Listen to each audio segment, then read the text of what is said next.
Hello everyone, welcome back. I'm gonna try and make another video. Sorry I was gone so long. I have a lot of stuff going on. In this video, we're not just gonna focus on the Earth. I want to kind of talk about the solar system and try and figure out. This looks like a cosmic event to me. So, obviously, at some point in time, there was something going on in space. So let's look out to the solar system and see if we have other clues. Rather than go through each and every one of these myself, I'm not going to cover them, and I am not organized enough to present this. So I'm just going to refer over to this guy. He talks in fairly good detail about some of the different things throughout the solar system that have hints of what may be described as catastrophes. So I'm going to let him speak for a minute. I'm not going to play this whole thing. I'm just going to link it. You got to admit they had a nice idea to start with, assuming nothing ever happened, because if you started out assuming all kind of weird things, you'd have a lot of trouble trying to hone in on something. So they assumed that nothing ever happened in the solar system after it was formed X billion years ago. Unfortunately, the data do not support that idea. Pretty much everything they've run into after 1950, when that theory was the main accepted theory, nearly everything they found winds up to be a surprise. And that is actually a very common theme when you start researching this. The phrase scientists baffled. So this is a common theme. Scientists are always baffled. Why? I don't know. Perhaps it's because they're stuck in a certain set of beliefs. This one's just about the solar system. I was just going to type in scientists baffled, but it's such a common joke that people turned it into a joke too. And the first thing that pops up in the search is something kind of profane. So editing that out, again, there's stuff about the Earth, and this is the recent one, more recent, I guess. Earth days are changing, which baffles scientists because they assume that the Earth, everything, according to the uniformitarians, everything has been the same for the longest period of time, and humans have only been around for a blip, and every time they make an observation, scientists always are baffled because their beliefs don't align with what they observe. Huge mass under the surface. See, these are kind of funny sometimes because they'll find human beings like way far down in the strata, and they assume that it means that the human being was around like so many, because the way they read data, they come back and then you find humans in like millions of years ago. But this goes on, and in this video we're gonna focus. Don't even worry about these 3 tabs because these get into why I was gone. And yeah, but again, it's true. We'll have to talk about the year 2020 because this will come up in relation to. You ever notice how this is like, whoa, surprise? They act like you can't do this, even though all of our medicines are derived from plants pretty much. But then they always go into poison for good. But this is like the basic practice of medicine, is to poison the patient a lot of times. I don't think people understand that, but that's another topic in general, unless if you're just talking about let's question the beliefs of the scientists, because either way, I'm kind of being tortured about something in the meantime, which makes it hard to get around to making all these videos and still trying to live a life. So, in the solar system, what they talk about, whenever they talk about chaotic things that happen, they always have to go way back to the beginning. And they imply this billion year.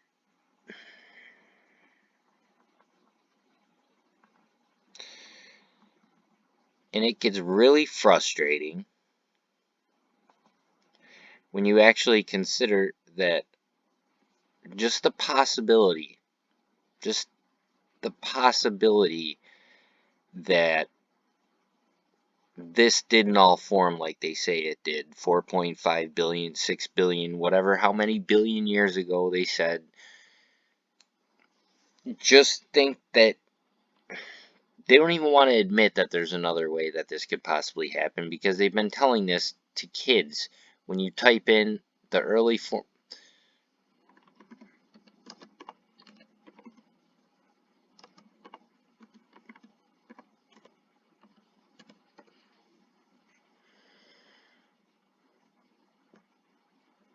they always have this basic idea where there's this clump of gas, and they have to bring chaos into the equation somehow, because it doesn't work the way they want it to. And when they bring chaos, they always bring in these kinetic impacts, which is even more frustrating to this whole situation. Get rid of this. Ignore those tabs. We'll talk about it eventually. But again, you see this. They always smash something into the other, and then that's the way they want this to work out. Never once do they consider how like actual physics pertaining to the electromagnetic force, because in their minds, this is all based on gravity. Gravitational collapse of a small part of. This is frustrating. And again, 4.6 billion years. Who's going to go back and question that? But whatever. Anyway, so looking around our solar system, as this guy was saying,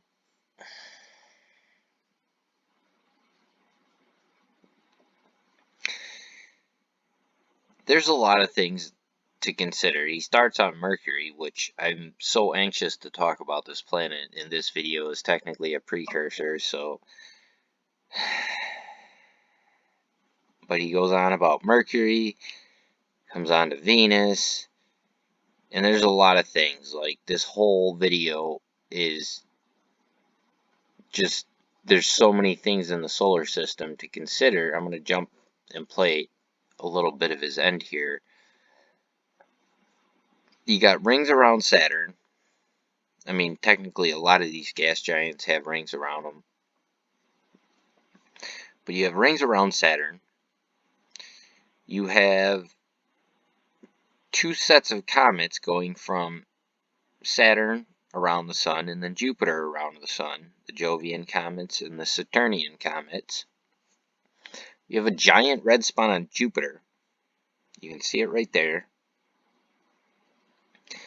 When I was kind of stumbling across this information for the first time, I was talking with a guy who was actually bouncing some ideas back and forth, and he actually mentioned like something like this red spot on Jupiter could have been when Venus got ejected from Jupiter, which kind of makes sense because they say that Jupiter's red spot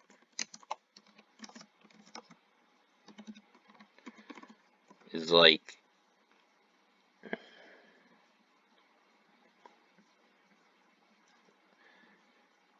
it's pretty big.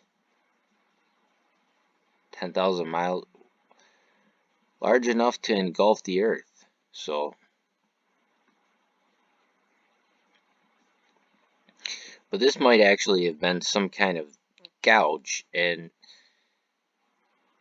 it might be caused by something deeper. I don't know. I think it's something to consider, definitely. I just figured I'd throw that out there because I thought it was interesting. And I want to come back over to Velikovsky because he talks about these planet ages. And there's a couple ways to think about these things. Now, he's saying that each of these ages are attributed to a planet. It's the Moon, Saturn, Mercury, Jupiter, Venus, Mars. He says, therefore, the Sun ages could have also been planet ages. And this kind of goes back into the legend of two suns over here and what they were saying about all these different suns. The next video, I'm going to have to talk very deeply about this because I think there is a definitive pattern on display here when you consider what's going on. And when they talk about stuff like, okay, so here it refers to before Jove's day, but other places they might say like before the birth of Jupiter, or whatever they want to claim. And there's a couple ways of thinking about that in terms of, for the inhabitants of Earth, it might not have always, when they speak about the birth of a planet, it doesn't necessarily have to be that this planet came about or that planet came about for the first time. I was looking at some of the features on Venus because there's definitely some patterns that exhibit signs of catastrophic things. Like these figure eights are very definitive, but then you come over to Mars and then you see that other one right here on this planet. Are they related? Who knows? Maybe there's clues. Can we extract them? Well, there's definitely clues in the stories about those two planets. But looking around the solar system, I mean, there's really a lot of things going on here. They don't show Pluto and Charon anymore, or whatever, but they're like a pair. They're tidally locked together, and when you consider, like, Uranus is on a 90-degree axis tilt, um, but when you look at some of those in relation,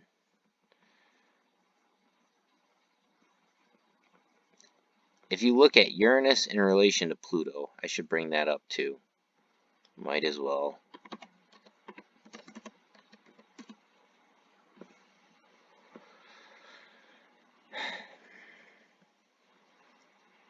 Are we counting Pluto as a planet?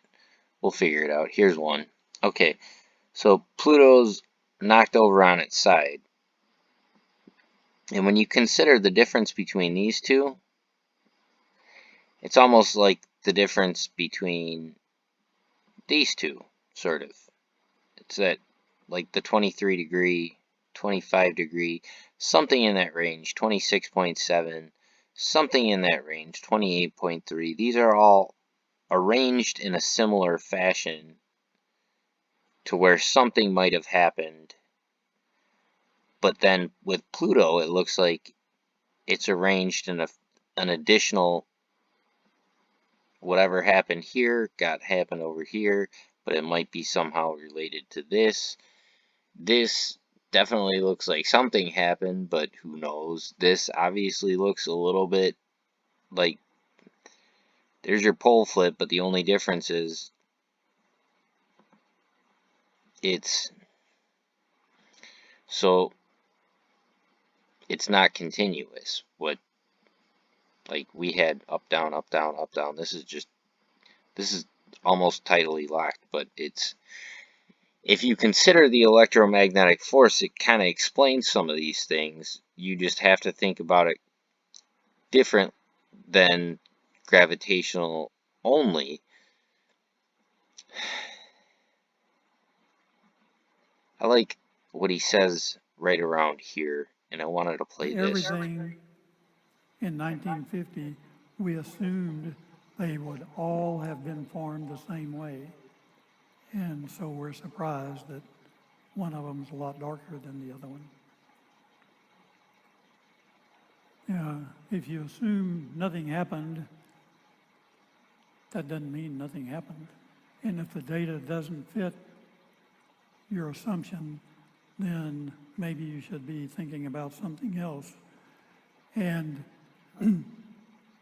it's nothing against the scientists of the time for making assumptions and checking data. That's just science. The thing is, after you check the data and it doesn't fit your theory, then you've got to start modifying your theory. And just because your original assumption was that there were no catastrophes and that mythology is pure fiction, the data doesn't seem to fit that. So maybe it's time to reconsider. And I very deeply agree with him here, so I'm going to leave this entire video so he can speak further about it, and we can continue to talk about this from a rational perspective without delving too far into the religious affairs, but still, we have to bring up kind of some of that, just strictly from the patterns. I don't care what aligns to what, but when I look on our Earth and I see clear evidence of scarring, that's the best way I can describe this, is scarring which exhibits distinct signatures of the electromagnetic force and a redistribution of charge across the Gaussian surface of Earth that is not gravitational based, but it makes sense in relation to what we have here on this planet. I don't care what the scientists believe. I don't care what the religious people believe. I don't care what any of it. But if somebody's beliefs, or if a tale from a long time ago happens to explain or help explain these features on our Earth, I think it's definitely something to consider. And when there's that many patterns,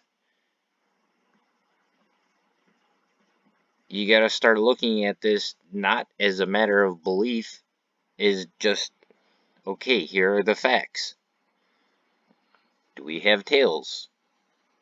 Yes, we do. Do we have scars? Sure. Looks like it to me. Are there other clues throughout the solar system? Does that have to do with our planet? Maybe, maybe not. But that kind of looks like it might have come from our moon to me. Could be something else. If it's something else, please tell me. But what I do not see is evidence of slow and gradual processes. And I apologize if that disagrees with what the scientific community wants to believe. But I'm just trying to understand this from a rational perspective. And this is what I see. This is how I see it. We're going to talk about this more. And whatever comes out of it will be. Who knows? Alright, take care, everyone. Bye-bye.